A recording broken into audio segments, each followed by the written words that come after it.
kuni shu ahvol. Telefon o'ynagansiz o'ynagan. Yeysiz, ichasiz, kelasiz, yotasiz, ketasiz. Bir xil ssenariy. Yana telefon o'ynab o'tiribsizmi? Qachonda bir ishni boshini tutasiz. Ish ham mayli, bunday bir romantika qilishni ham bilmaysiz, ey.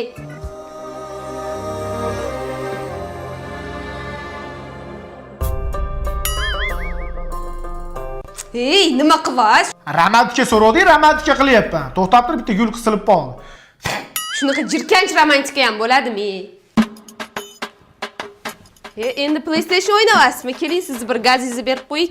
Keling.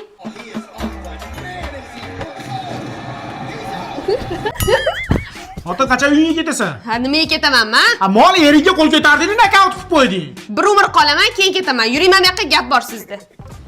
Qachongacha telefon o'ynaysiz? Anjonli bola degan nomingiz bor, biron bir biznes qiling. To'g'ri aytasan, anjanli bola deb logo qilamanda, yaxshi bitta narsa ishlab chiqaraman. Men ketdim.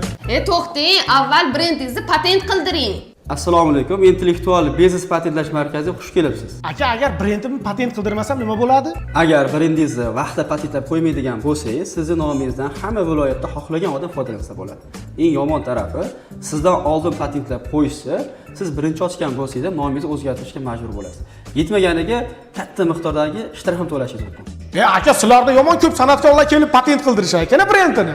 Albatta, intellektual biznes patentlash markazimiz o'zini brendini rivojlantirayotgan barchaga har doim xizmatga tayyor. Bu odam yana telefon o'ynab yotibdimi? Erdamalib yotir, shalaqi kelayotir.